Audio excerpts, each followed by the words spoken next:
Hey guys, we're going to be doing a video, kind of show some of the parts of the faux wood, faux live edge kind of thing.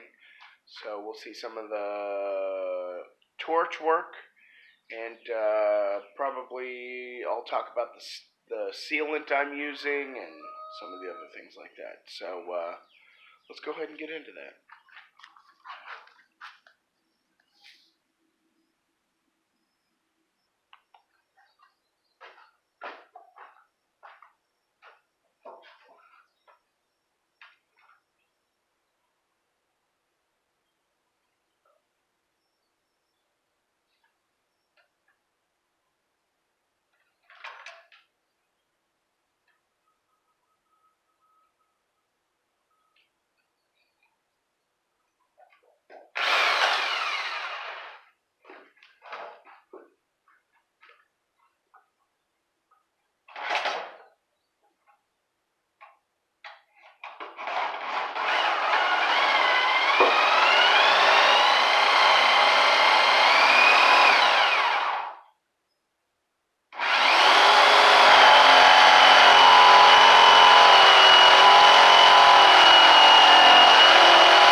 Well, okay guys, we've prepped the board. I just want to get all the burrs off of the area where we cut the hearts.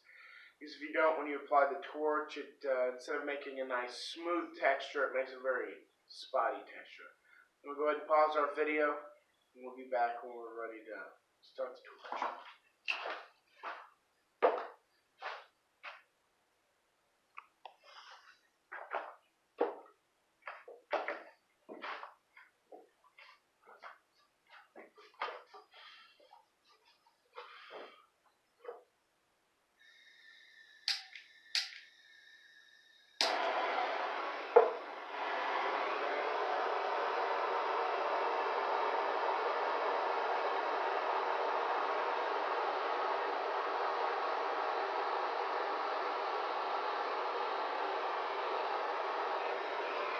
I like to do a pretty high flame, and I like to go in nice, smooth, even waves following the grain.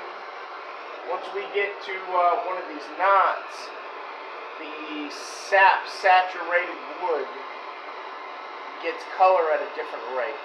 So I kind of like to attack these knots here first. Go ahead and get them warmed up, get the sap warmed up. You can see it's almost not burning at all.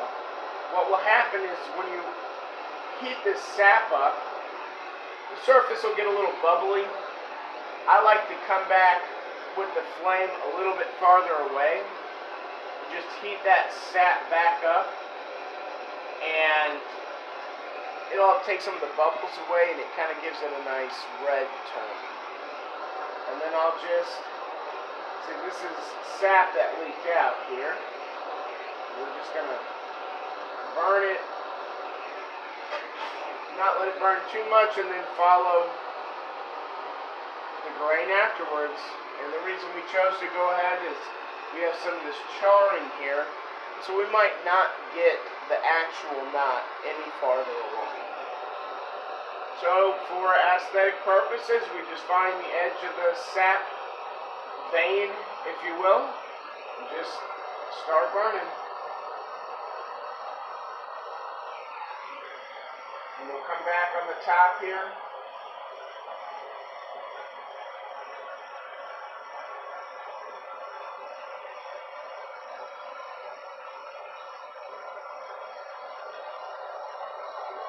Just circle right around it.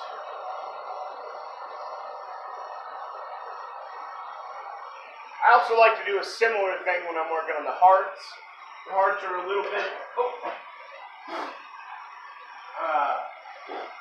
easy to burn the outside on. So I like to come right on the inside first.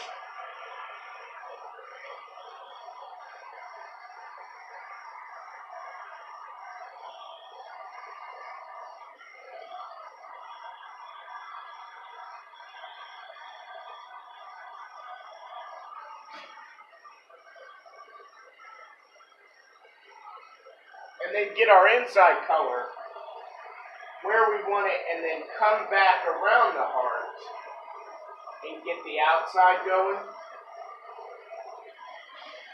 And then just approach the heart in the normal bands like you would anyway. Just kind of like that. Also on the other side as you approach. And that just prevents the heart from getting a really, really burned out look. Let's go ahead and take a look at how we do the top here.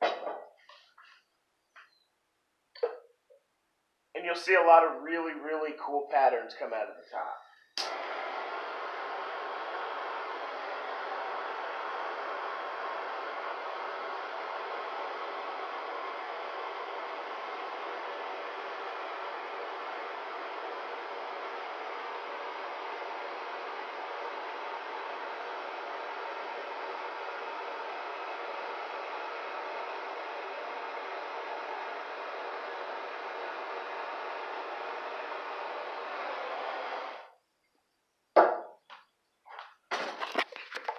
Okay guys, I'm going to go ahead and finish up all the torch work by myself off camera, and then we'll come back and we'll take a look at really the look that you get from the raw lumber to the finished product with the stain, the seal.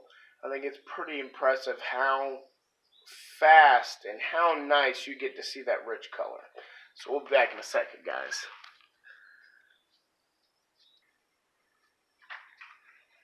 There we go. And we're using, actually, let's take a look at the can. We're using a Watco wipe-on poly. I'm going to brush it on because I don't care.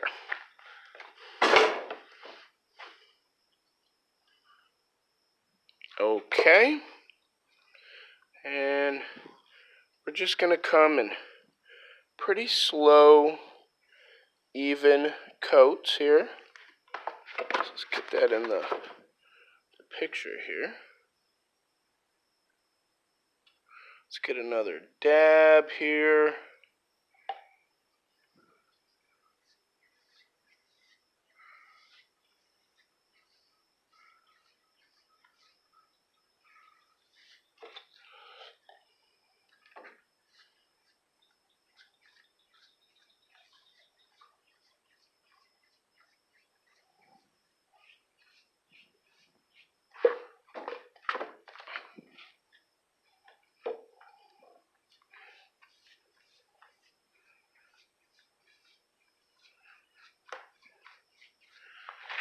Okay, and then what I usually do, we're not going to finish this whole thing on camera, but I will go towards the end, I'll re-wet the brush, come down in long, even strokes to kind of hide some of our brush marks.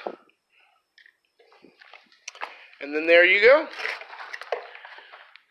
So you go from a pretty normal yellow pine to a beautiful board with all kinds of color, just as much color as you would get from any stain. and maybe even more, because of how that stain is going to actually soak into the wood. Well, there you have it, guys. I hope you like what we're looking at here. It's a great project. You need to save a little money, get some outstanding results, and you can change the style.